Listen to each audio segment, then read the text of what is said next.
Eh bien, bonjour à tous.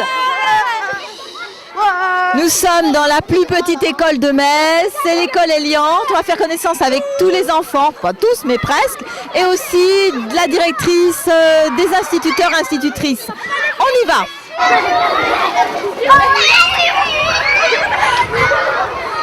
Bonjour Valérie, vous êtes Valérie Mignana, directrice de l'école Eliante ici à Metz. Tout à fait. Alors on dit que c'est la plus petite école de Metz, mais qui a vraiment une ouverture énorme sur la vie. Oui, tout à fait. Oui, c'est vrai que c'est une petite école de quartier, donc les enfants arrivent souvent à pied, en trottinette, à vélo, et on participe au maximum aux activités de la ville, à ce que nous propose la mairie. Alors, combien y a-t-il donc, toutes les classes bien sûr sont présentées, combien y a-t-il de classes, combien y a-t-il d'instituteurs, d'institutrices et d'élèves? Alors cette année, on a 6 classes, l'année prochaine, on n'en aura plus que 5. Et donc, on a 140 élèves cette année. On en aura 125 à peu près l'année prochaine. Et donc, on a tous les niveaux représentés, comme vous disiez, du CP au CM2. Bien, écoutez, c'est une école qui a l'air rayonnante. Oui, écoutez, pour l'instant, on n'a pas trop à se plaindre. Oui, c'est encore une fois, c'est une petite école. Les enfants se connaissent depuis longtemps, se suivent. Et apparemment ont quand même plaisir à venir à l'école. Oui, ça se voit. Mais en même temps, vous pensez que d'avoir des écoles de quartier comme ça, conserver des petites entités, c'est quand même peut-être important? Oui, c'est important pour nous parce que, on connaît tous les enfants. Je veux dire, il n'y a pas de...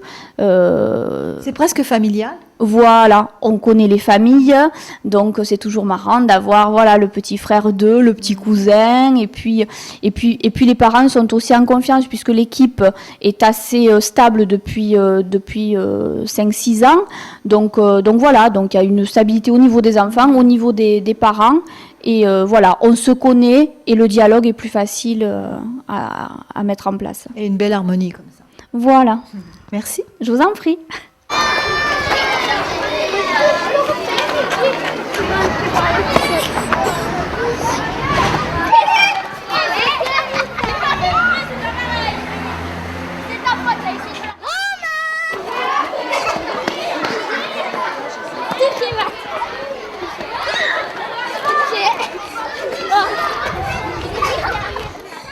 Eh bien, nous sommes avec Sylvie Bertrand. Bonjour Sylvie. Bonjour. Dans la classe DCP, les tout petits qui arrivent. Alors Sylvie, vous êtes institutrice CP depuis combien de temps? Depuis une bonne dizaine d'années. Pas seulement de CP, mais le CP depuis 4 ans. Depuis 4 ans. Vous avez choisi le CP? Oui, tout à fait. Qu'est-ce qui vous plaît dans cette... Eh bien, c'est tout le travail de l'année sur la lecture, leur apprendre à lire, leur apprendre à devenir des élèves, et puis à cohabiter ensemble toute une année. C'est vrai que c'est au CP que l'on prend de bonnes habitudes de travail, de coopération, d'entraide entre les élèves. Donc oui, c'est une classe quand même assez importante. Qu'est-ce que vous pouvez dire de votre classe, de vos élèves? C'est vrai qu'ils sont tout mignons comme ça, hein, quand on les voit assis. Ils sont sages? Oui, ils sont sages. Non, la particularité du CP, c'est qu'ils sont très vivants. Ils bougent beaucoup. Ils sont encore très dans l'affectif. La maîtresse a une certaine importance pour eux. Ils veulent faire plaisir. Donc c'est un âge très, très agréable. Ils participent à des activités aussi, puisque l'école a énormément de choses. À quoi participent-ils? Alors les activités de l'école, donc nous faisons un partenariat avec la classe de grands de CM2. Donc les CM2 viennent leur lire des histoires tous les jeudis. Et donc maintenant c'est aussi les CP qui lisent des histoires au CM2 puisque maintenant ils savent lire. Je refuse d'entrer dans cet endroit, a-t-il déclaré. Il m'énerve, mon père, à ne pas aimer les hamburgers. Alors, qu'est-ce qui t'intéresse dans le fait de te faire lire une histoire par un plus grand comme ça? Parce que c'est gentil de lire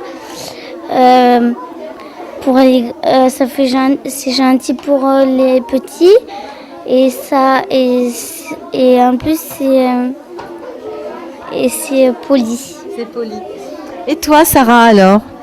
Qu'est-ce que ça te fait de lire une histoire comme ça, Timothée? Bah, ça leur fait plaisir, alors c'est bien. Donc après, vous parlez du texte. Bah oui. Toi, tu poses des questions, c'est ça? C'est moi qui lui en pose et après il répond. Et comme ça, je vois s'il a compris ou pas. Tu vois s'il a suivi, en fait. Oui, voilà. Et il suit bien, en général? Quelle est la méthode? Puisqu'il y a plusieurs méthodes d'apprentissage dans la lecture. Donc la lecture, nous avons démarré avec la rencontre des alphas, qui sont de petits personnages qui représentent les lettres. Donc les alphas sont nos grands amis et grâce à eux, les enfants ont très vite compris comment fonctionnait la lecture. Voilà. Et puis ensuite, nous lisons à partir d'un livre de lecture et d'albums de littérature de jeunesse. Les sorcières ont de vieilles robes rouges, si trouées qu'elles ont très envie d'en changer. Aussitôt, les sorcières sortent du livre, mais au moment de monter sur son balai, alors elles se prennent par la main et elles récitent bave en terre, terre de feu, feu de bois. Petit lin se dit, il faut que je trouve autre chose. Ah ben voilà, hein, les CP qui savent lire à la fin d'année, c'est bien, hein, Sylvie, hein, ça fait plaisir pour vous, c'est Gratifiant. Très gratifiant, ouais, tout à fait. Merci les enfants, merci Sylvie. Au revoir. Mais tu finis d'abord et après tu fais tes mathématiques. D'abord on finit orthographe et ensuite on fait les mathématiques sur le cahier de brouillon. D'accord? Et si tu les as fait elles autres, tu peux prendre un livre. D'accord? Alors fais le premier sur le cahier du jour, d'accord? Et puis le deuxième tu le feras sur le cahier de brouillon. Gilles Brusset, bonjour. Bonjour. Alors vous êtes instituteur, professeur des écoles, comme on le dit, ici dans une classe de CE1. De CE1. CE1. À mi-temps. À mi-temps. À mi-temps. Ah bon? Donc, j'ai une collègue qui travaille le lundi, mardi et donc voilà, moi je suis dans la classe le jeudi, vendredi. D'accord. Pourquoi il y a ce genre de fonctionnement? Parce qu'il y a des collègues qui travaillent à mi-temps ou à 3/4 de temps pour convenance personnelle et donc en fait on les complète, voilà. Au niveau de justement de gérer une classe, ça c'est comment ça se passe quand on est à mi-temps? Ça demande un peu plus d'organisation puisqu'il faut se mettre au point avec la personne avec laquelle on travaille. Mais bon là cette année ça s'est très bien passé et en général ça se passe plutôt bien. C'est vrai qu'en début d'année ça demande un peu plus d'organisation, de réunion entre les deux collègues. Voilà. Alors là en CE1, c'est les élèves arrivent en début d'année, normalement ils savent lire. Normalement, ça veut dire, oui. On termine la lecture en fait en C1. Le C1, c'est la dernière année du cycle 2. Le cycle 2 commence en grande section, CP, C1. L'accent est mis au CP sur la lecture. En C1, ils terminent la lecture et ils deviennent de plus en plus experts en lecture. Oui. Alors quelle est la spécificité de cette classe? Alors, c'est le premier trimestre, c'est révision des sons et lecture. Et on va petit à petit, jusqu'à la fin de l'année, vers ce qui est grammaire, conjugaison, orthographe, vocabulaire. Donc, on est vraiment, en fait, on est vraiment à cheval entre le cycle 2 et le cycle 3. On les prépare au CE2. Voilà. Donc, on fait grammaire, conjugaison, orthographe, vocabulaire. Donc, ils commencent en C1, en CP, c'est la lecture. Et puis, en fin de C1, ils savent ce que c'est qu'un verbe, normalement, un sujet. Ils savent accorder, ils savent mettre le pluriel. Voilà. Et ça, ils le reverront bien sûr avec, de façon beaucoup plus complexe en CE2, CM1 et CM2. Combien avez-vous d'élèves? 27. Alors au niveau du nombre justement, comment ça se passe? Eh ben, ça fait une classe chargée, surtout en C1 où effectivement, en début d'année, on est encore dans la lecture et il faudrait faire plusieurs ateliers parce qu'il y a des élèves qui ont des difficultés plus ou moins avérées. Donc c'est vrai que 27, ça fait quand même un grand effectif. Mais bon, ça se passe bien. Vous avez une majorité de filles là, non? Majorité de filles, oui. Et quelques garçons. C'est vrai qu'il y a beaucoup plus de filles. Il y a 18 filles et 9 garçons dans la classe. Ouais. Alors les filles qui sont pipelettes, là, bavardent pas trop? Alors les filles, certaines sont pipelettes, effectivement. Et les garçons aussi, on peut le dire. Je crois que les garçons maintenant arrivent au même niveau que les filles. Ouais. Ouais, égalité, voyez, on a tellement demandé. Égalité, ouais. Et toi, qu'est-ce que tu lis, toi, maintenant, que tu sais lire? Le Roi Lion.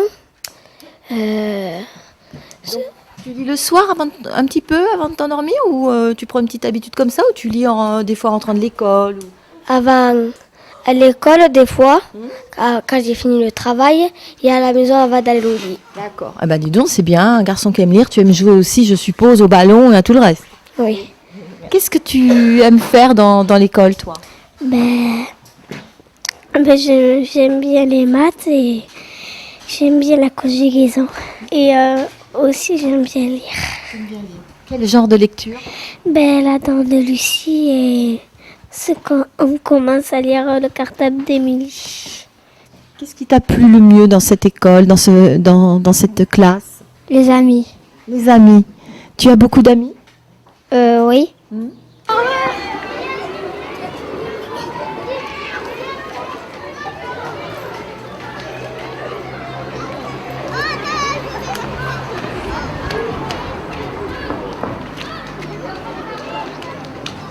C'est la première année que vous mettez cela en place? Oui, c'est la première année, oui. Pourquoi vous avez eu envie de faire cela? Qu'est-ce que vous aviez remarqué? On s'est rendu compte que l'autorité venait uniquement des enseignants, que finalement on ne donnait pas ou peu la parole aux élèves. Donc voilà, on a eu l'idée de faire un conseil des élèves environ une fois par mois pour leur donner la parole. Alors, qu'est-ce que c'est qu'un conseil des élèves? Comment vous avez eu envie, vous, d'y participer? Est-ce que c'est vous qui avez choisi ou est-ce que c'est vos copains qui vous ont choisi? Alors, Nous, dans notre classe, ils ont voté. C'est ceux qui avaient le plus de votes, ils allaient au conseil de classe. Moi, je me suis présentée parce que j'aime bien l'école, sauf qu'il faudrait l'améliorer. Alors, pour améliorer l'école, puisque j'ai plein de goût, alors je me suis présentée. Il y a des choses dans l'école qu'il faut changer. C'est pas tout parfait, par exemple. Je me suis présentée parce que j'aime bien l'école. Alors, on commence aujourd'hui notre 3e conseil des élèves. Donc, et oui, c'est le 3e qu'on fait. Donc, comme d'habitude, je vous laisse la parole pour voir ce que vous aimeriez qui change dans l'école, que ce soit pendant la récréation ou pourquoi pas dans les classes aussi. D'accord. Alors, on va commencer par les CP. Est-ce que vous avez des choses à dire, les CP? Allez, on t'écoute. Vas-y. Oui.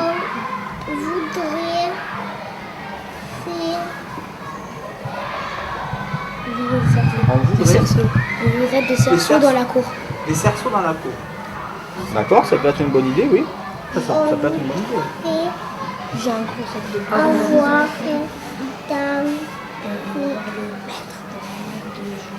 Ils veulent jouer dans les arbres au fond de la cour. Mais je crois que vous jouez déjà dans les arbres au fond de la cour. Non, parce qu'après les profs ils viennent et disent de partir et ils veulent rester jouer. Alors rapidement, pourquoi on vous interdit parfois de jouer dans les arbres? Parce qu'on peut se faire mal. Parce qu'on peut se faire mal. C'est Valentin qui veut jouer, c'est pas C'est uniquement 2 élèves de CP. D'accord. On avait pensé qu'il y en a beaucoup qui amènent des mini-skates. Alors un petit terrain avec un mini-skatepark pour un mini-skate, on avait Un pensé. skatepark dans la cour. Un mini, c'est pour les... Avec des rampes là où on fait avec les doigts. Pourquoi pas? Alors moi je vais en parler aux autres maîtres et maîtresses, hein, mais pourquoi pas?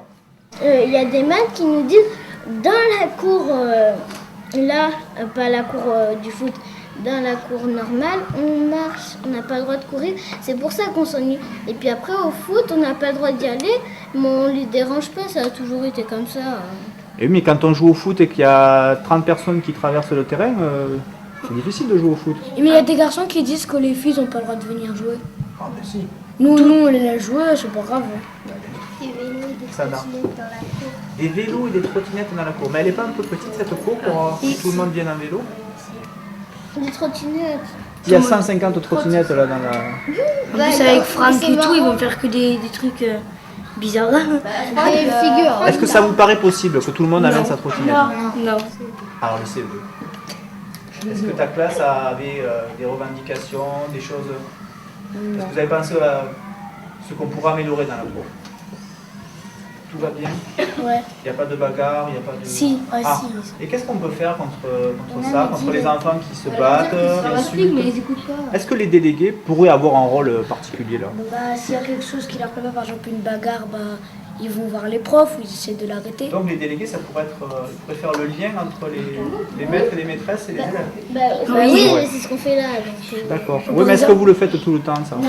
Vous n'avez pas à vous interposer quand il y a une bagarre, mais vous devez prévenir un adulte. Et il ne faut pas que la bagarre commence, donc il faut l'arrêter. Est-ce que Jawad, tu as autre chose en tête là? Non?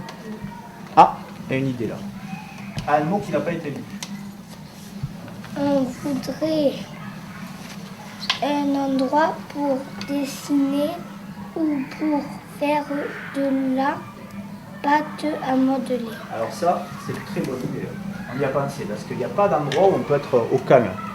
Donc l'année prochaine, parce qu'on est déjà en fin d'année là, il y aura la possibilité pour les enfants qui le veulent de rester à l'intérieur et de dessiner, de lire, de jouer à des jeux calmes. D'accord ? Mais aussi, il y a, Oui. il y a tous les personnes CFDT, ils se plaignent du terrain de foot. Tu peux le... Ah. Ouais, parce Oui, que alors- en fait, il y a plein de cailloux qui dépassent et souvent ils tombent avec et ça va. Il y a des cailloux sur le terrain de foot, donc qu'est-ce qu'on peut faire? Non, parce qu'il y a les Qui gros sortent cailloux comme qui ça. remontent, et que ça fait des... Ah, donc ça, qu'est-ce qu'on pourrait demander à la mairie? Donc ça, on va le demander. On ne sait pas si ça va être fait rapidement, mais on va le demander. On peut le demander en tout cas. Aussi là en bas, à côté de l'arbre, c'est pas très droit, donc à chaque fois on trébuche. Et il faut pas passer par les herbes, sinon... Et ça, on l'a demandé à ce Oui. que la course soit un peu moins dangereuse. Mais bon, on attend encore quand même. Bon. Au WC aussi, la porte, quand il y a tout le monde qui la referme, mais après elle est dure à rouvrir. Ah. Il y en a qui bloquent Donc les portes. oui, pour les que portes élèves, de l'école ne sont pas en très bon état. Ça aussi, on l'a dit. Mais... Surtout celle des toilettes. Donc peut-être que ce serait bien qu'un maître ou une maîtresse soit devant la porte. Ouais, bon, ça va. Si ça vous plaît, parce que moi, perso, ça me plairait pas. Ben non, mais bon, c'est notre métier aussi. Donc qu'est-ce qu'on peut proposer pour ça? C'est vrai qu'il y a des problèmes Faire avec les serrures. Oui. En fait, t'as les cabinets, il Changer faut les tout portes. refaire. Les cabinets, il faut tout refaire. Il faut démolir les cabinets et refaire. Il y a des choses à changer. Oui. Et aussi, on pourrait faire des portes où il y a garçons et filles, parce que les garçons, on les regarde faire pipi, c'est sympa. Mais bon, il y a des choses qui prennent du temps pour que... Non, mais comme le truc de la course, ça fait depuis le début de l'année qu'on le demande. Eh oui, mais nous aussi on l'a demandé, mais ça, on attend encore. Il y avait Inès qui avait une bonne idée Oui. de mettre plusieurs poubelles dans la cour, parce qu'il y a plein de papier par terre, des Ah. fois. Donc quel est votre rôle, vous? Quand quelqu'un jette un papier, qu'est-ce qu'on peut faire? Bah, lui dire de On peut lui dire de le ramasser de suite. Hein. on y dit parfois. Ça s'appelle l'éducation, c'est éduquer les Moi, gens. je l'ai dit aux grands, mais les grands, après, je sais pas moi. On pourrait faire une journée où ramasser tous les détritus qu'on trouve dans la cour Tous de les l'école. vendredis après-midi. Mais c'est ce qu'on fait à la fin de l'année. Est-ce qu'il y a des choses bien quand même dans cette école? Parce que là on dit pas mal de choses négatives, mais ça va passer sur TV. Et les gens vont regarder, ils vont dire mais à l'école Eliant, rien ne marche. Oui, rien ne marche. Rien ne marche. Mais si, ça marche bien. J'aime pas, vas-y. Allez rapidement, est-ce que tout le monde peut dire une chose qu'il adore ou qu'il aime dans l'école là? Oui. Allez, Jawad. Le foot. Le foot. Ouais, Elsa. L'écriture. L'écriture. Oui, mais c'est spécifique à l'école Eliant, il n'y a qu'à l'école Eliant pour faire de l'écriture? Non, dans toutes les écoles. Et les CM2 qui vont aller au collège l'année prochaine, ils vont la regretter cette école ou pas? Non, mais toi ça fait 2 ans que tu fais 2 CM2 donc. J'en ai marre de cette école. Ah. moi, si je pouvais rester là encore. Ah, toi par contre tu vas la regretter. Bon, moi je trouve que ce conseil d'élèves a été assez riche, donc tout ce qu'on a dit là, je vais le dire aux autres maîtres et aux maîtresses, et puis on vous dira ce qu'on compte faire. D'accord? Voilà. Allez, ben, à bientôt pour le prochain conseil des élèves. On voit les grands qui aident les petits à lire leurs petites feuilles, puisque les tout petits ont noté. Ça, c'est assez rigolo aussi. En CP, certains ont encore du mal avec la lecture. Ben, les plus grands donnent un coup de main. Et donc, ça donne aussi l'occasion de faire connaissance pour certains, des grands qui aident des petits. Et puis, dans la cour, on peut après, pourquoi pas, jouer ensemble, etc. On voit à travers leurs attitudes, leurs regards, leurs sourires, qu'ils sont finalement pas si mal à l'école Eliant. C'est quand même bien. C'est pas grave même si on rate la récréation, mais au moins c'est mieux parce qu'on peut représenter l'école, commencer et qu'est-ce qu'il faudrait changer. Eh bien voilà un beau message. Merci.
J'ai de la chance, je suis avec l'élu, l'adjoint au maire, aux affaires scolaires, Monsieur Doulat. Bonjour. Bonjour.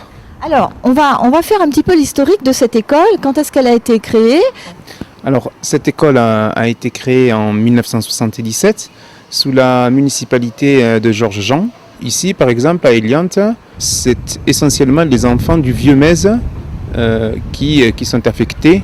Alors, une école de quartier qui reste indispensable aujourd'hui. Souvent, on ferme des écoles. Celle-ci, elle a de l'avenir. C'est une école qui compte cette année 134 enfants et nous comptons en moyenne 22,3 élèves par classe. Ce qui a entraîné une fermeture de classe qui sera effective pour la rentrée 2010-2011. Mais bon, nous sommes optimistes pour l'avenir en pensant que Eliante recevra davantage d'enfants qu'actuellement. Alors ça veut dire que par exemple les personnes qui viendraient habiter ici dans le secteur quand les constructions seront terminées, on peut rouvrir une classe s'il y avait vraiment beaucoup d'élèves?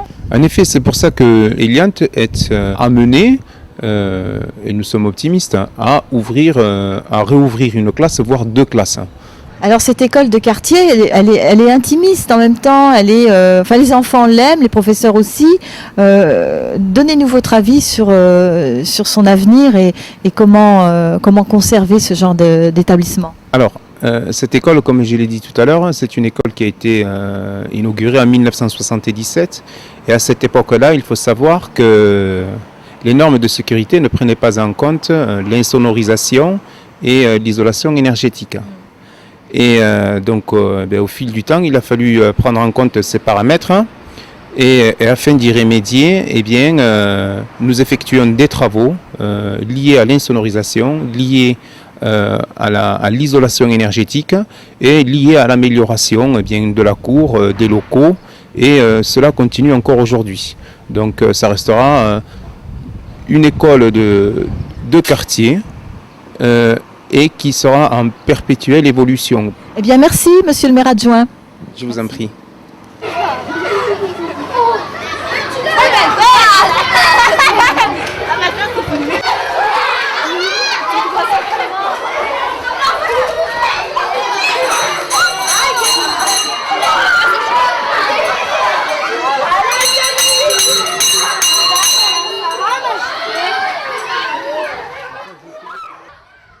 On retrouve Valérie, la directrice d'école. Valérie, tout va bien aujourd'hui?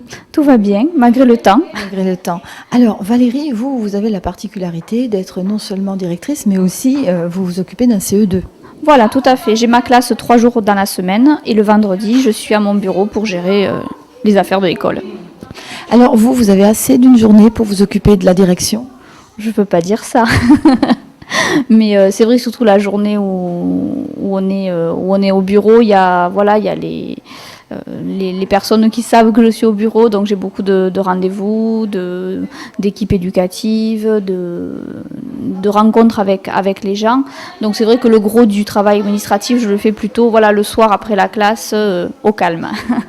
Alors on va rencontrer Joël et puis vos élèves. Tout à fait. On y va. Alors vous avez la particularité dans cette école d'avoir demi-temps, c'est cela? Un quart, un mi-temps et un quart dans une autre école, à la maternelle Jules Verne à côté. D'accord. Comment ça se passe pour vous, toutes ces différentes interventions? Bon, ça ne me dérange pas. J'ai fait beaucoup de classes comme ça où je faisais plusieurs quart-temps ou mi-temps, donc j'ai l'habitude, ça me... Merci. Alors là, vos élèves, donc, quelle est la particularité de cette classe de CE2? C'est-à-dire qu'on rentre vraiment dans ce qu'on appelle les apprentissages fondamentaux. Et donc après avoir vu les bases en lecture et en mathématiques, on rentre un petit peu plus dans ce qui va les amener au collège. Voilà. Alors par exemple, sur une matière, vous pouvez nous dire quelque chose de précis? En mathématiques, on attaque vraiment les 4 opérations. En conjugaison, on apprend les temps du présent, du passé, du futur. En grammaire, on analyse vraiment une phrase pour après l'utiliser dans un texte et voir pourquoi les adjectifs sont, à quoi servent les adjectifs, pourquoi ajouter des compléments de phrases, les petites choses qui feront de futurs écrivains. Et la géométrie, qu'est-ce que tu en penses, toi? Que c'est bien, Parce que si par exemple on veut être grand, quand on sera plus grand, on veut faire de l'architecture, ça va nous servir. Qu'est-ce que tu as envie de nous dire de ton école? Avant j'allais dans une autre école et et en tout cas j'aime beaucoup mieux cette école parce que déjà j'ai plus de copines, j'aime mieux cette école, quoi. Est-ce que tu as une idée de ce que tu veux faire plus tard? Tu y penses déjà ou c'est vraiment loin? Non, je sais pas. Parce qu'avant, les filles voulaient être infirmières, maîtresse d'école, etc. Non, c'est plus pareil maintenant. En fait, j'hésite entre deux métiers parce que j'aime bien l'eau et la danse. En fait, j'hésite entre maîtresse de danse et être pêcheuse comme mon père.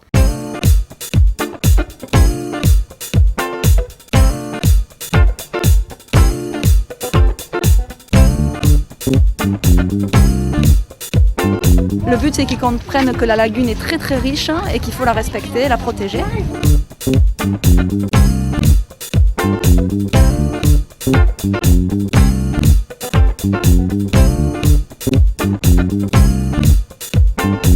Et aussi, ma copine, elle vient de pêcher à Noursa et on a essayé depuis longtemps. Donc là, je viens de la féliciter très très très fort.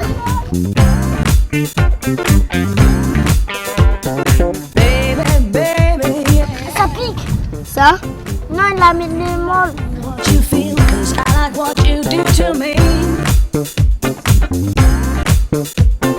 Let yourself be free.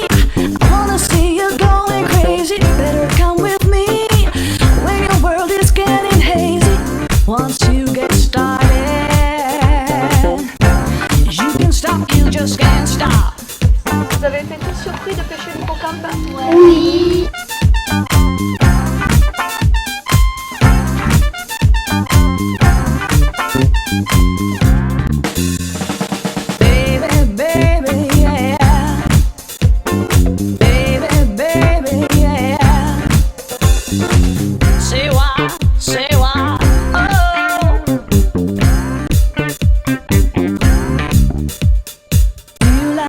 What you feel, 'cause I like what you do to me. Can you feel the groove? Keep on moving, keep on moving.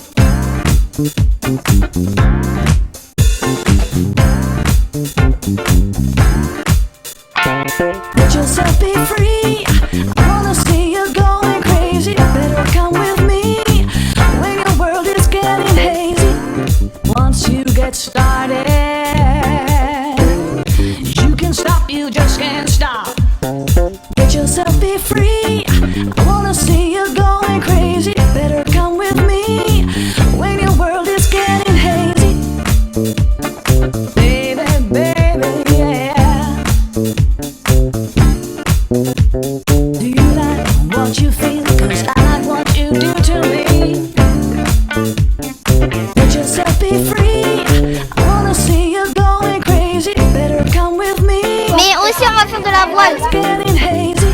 Once you get started, you can stop, you just can't stop. Once you get started, you can stop, you just can't stop.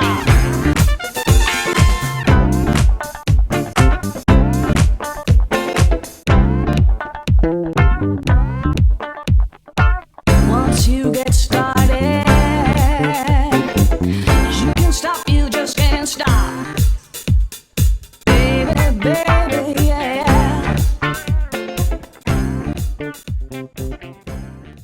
Dans la salle d'épreuve de l'école Eliante, avec David Soutsou. David, alors vous enseignez au CM1. CM1, oui, c'est exact. Une classe donc deuxième année de cycle 3, c'est-à-dire la fin de l'école élémentaire.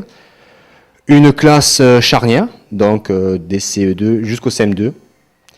Donc quelque chose de très important dans la vie de l'enfant, parce que de nouvelles matières arrivent. Disons, on va pas dire nouvelles matières, on va dire que dans la matière français, maths, histoire et géo, tout ça, on devient plus pointu. Maintenant, on a des notions plus techniques, plus difficiles pour l'enfant, telles qu'en maths, la division, les fractions, la proportionnalité, des mots comme ça un peu barbares, mais bon, qui au fur et à mesure s'acquièrent tranquillement. En français, on augmente le champ de la conjugaison. Donc, vous voyez, on ne va pas dire des choses nouvelles dans les matières, mais dans la matière même, beaucoup de notions nouvelles qui apportent un vocabulaire et une difficulté supplémentaire à l'enfant. Alors vous pratiquez le décloisonnement. En quoi cela consiste-t-il? Alors donc nous avons décidé, donc commun accord avec tous les enseignants de cycle 3, c'est-à-dire CE2, CM1, CM2, de pratiquer un décloisonnement, c'est-à-dire qu'on échange des matières. Donc moi-même j'enseigne l'histoire et géo, ma collègue de CE2 enseigne les sciences et mes collègues de CM2 enseignent l'anglais. Donc c'est-à-dire que les après-midi, les enfants changent de classe. Ceci pourquoi faire? Nous les préparons bien sûr à la 6e, parce qu'ils font toute leur scolarité de la petite section jusqu'au CM2 avec un enseignant.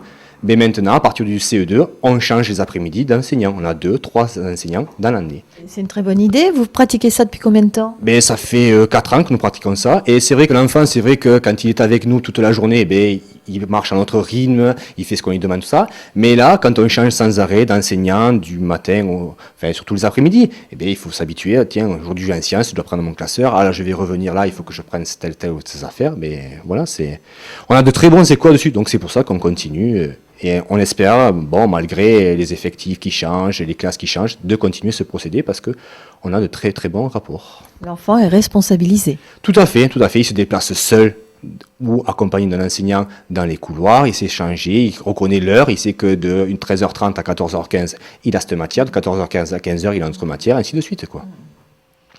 Écoutez, c'est bien. Ouais, on espère, on fait de notre mieux. 6 6 x 8. Je t'entends pas, Elias. 48 reste 2. On peut encore aller plus loin. On est dans les millièmes maintenant. 4.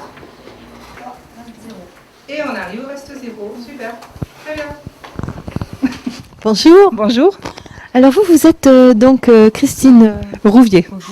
Alors Christine, vous avez une particularité, c'est que vous êtes avec une classe de CM1, CM2. Oui, un double niveau. Alors là, justement, en ce moment, on assiste à 2 cours différents. En fait, je suis avec les CM2, on fait des maths, et les CM1 sont en travail en autonomie, ils font un exercice de conjugaison. C'est un choix de votre part ou Non, c'est pas vraiment un choix. C'est vrai que c'est une classe qui est particulière, le double niveau. Il y a un travail de préparation qui est différent. Il faut pouvoir mettre une partie de la classe en autonomie, le temps que l'autre partie travaille avec la maîtresse, et puis à un autre moment, on intervertit. Le cours du CM1 et le cours du CM2, c'est vraiment 2 cours différents, et il faut faire avec. Bon, en art plastique, il n'y a pas de différence. En sport, on fait tous ensemble. Ce qui fait que les CM1 suivent vraiment le programme du CM1, les CM2, le CM2. On est juste à certains moments ensemble dans la classe à faire des choses différentes. C'est tout ce qu'il y a de particulier dans le double niveau. Voilà. Ça te plaît d'être en classe double comme ça? Ça dépend. Il y a un bof aussi par là. Un peu. Qu'est-ce que tu en penses avec ces 2 niveaux? Je trouve que c'est bien. Des fois, je regarde ce que font les CM1 pour voir s'ils travaillent bien et tout. Moi, je vous soufflerai. Donc, vous n'avez pas à vous inquiéter pour le texte. Et le maître mot, c'est quoi? On prend du... Avec du plaisir aussi. Le petit corbeau. Il a les mains qui va le plus faire rire du texte et il veut pas le mettre. Oui, il faut le mettre.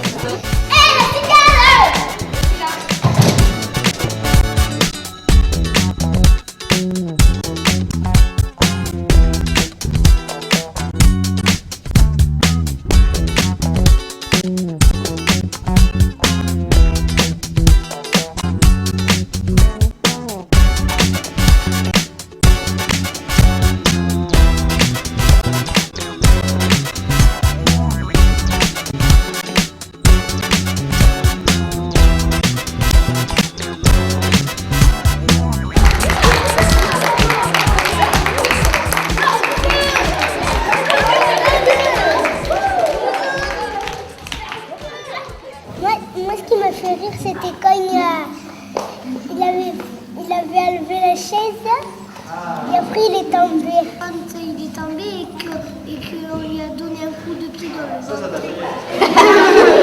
C'était rigolo quand le lièvre il arrêtait pas de courir au milieu et puis après les autres ils arrêtaient pas de lui dire arrête. C'était bien, mais les fables, elles n'étaient pas exactement comme dans la réalité. Tu sais, à nous aussi, ça nous a fait drôle de voir tes fables réécrites. Réécrites? Parce que vous appelez ça de l'écriture? Je qualifie cela de massacre. Mais elles vivent, tes fables. On traverse des siècles. Il faut simplement qu'elles soient en accord avec le monde moderne. Il a raison, et puis ce n'est pas éloigné de ce que tu faisais. L'esprit reste le même. Ils sont jeunes, c'est tout. Et s'ils s'amusent avec tes fables, c'est parce qu'ils les aiment. Et pense à tous ces écoliers qui, depuis des générations, apprécient fidèlement tes fables. Si quelques-uns ça vous avait détourné, pensez-la comme un hommage. Un hommage? Vous croyez? Pourquoi pas? 315 ans après ma mort, ce n'est pas donné à tout le monde. Ça veut dire que je suis toujours d'actualité? Voilà, tu as tout compris. Alors je vous remercie. Vous me redonnez un coup de jeune. Je n'avais pas vu les choses sous cet angle. Merci, je peux repartir tranquille.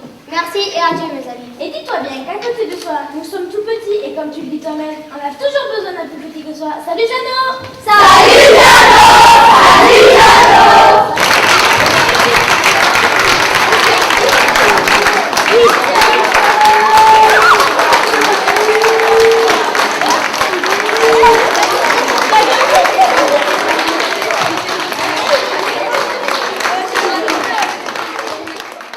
Alors Olivier, vous êtes instituteur depuis combien de temps?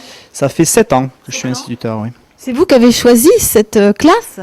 Non, pas vraiment en fait. Quand on arrive dans des écoles, on prend, quand on est le dernier arrivé, ce qui était mon cas, on prend ce qui reste. Et donc moi je suis tombé sur le CM2, mais il se trouve que c'est un niveau qui m'a plu, donc c'est pour ça que je l'ai gardé pendant 5 ans. Voilà. Qu'est-ce que, justement, le CM2 c'est juste avant la 6e, donc c'est aussi une classe très importante. Quel est le rôle du CM2? Le rôle du CM2, c'est de préparer les enfants à aller au collège, donc préparer les enfants à devenir un peu plus autonomes, à gérer les devoirs, changer de professeur, ce qu'on fait un petit peu dans cette école. Il y a des enseignants qui interviennent pour les langues, pour les sciences. Donc les enfants s'habituent un petit peu au collège à avoir différents intervenants. Comment ça se passe alors? Ça se passe pas mal, c'est une classe assez... avec différents types d'enfants, on va dire. On a un enfant qui vient du Portugal, qui vient d'arriver à l'école. Et on a une petite sud-africaine qui est là depuis le mois de janvier et qui nous apporte sa culture et son goût d'apprendre le français. Voilà. Eh bien oui, on a remarqué ça en interviewant les élèves tout à l'heure, qu'il y a beaucoup d'élèves qui viennent. Il y en a qui viennent du Canada, il y en a qui viennent... Ça devient un peu la caractéristique, on va dire, de l'école Eliante. Ça fait 2 ou 3 ans qu'on a des petits Canadiens, des petits Sud-Africains qui viennent. Et c'est très enrichissant pour tout le monde, que ce soit pour les enfants ou pour les enseignants. Tu es dans cette école depuis combien de temps? Pour une année. J'arrive en France à janvier.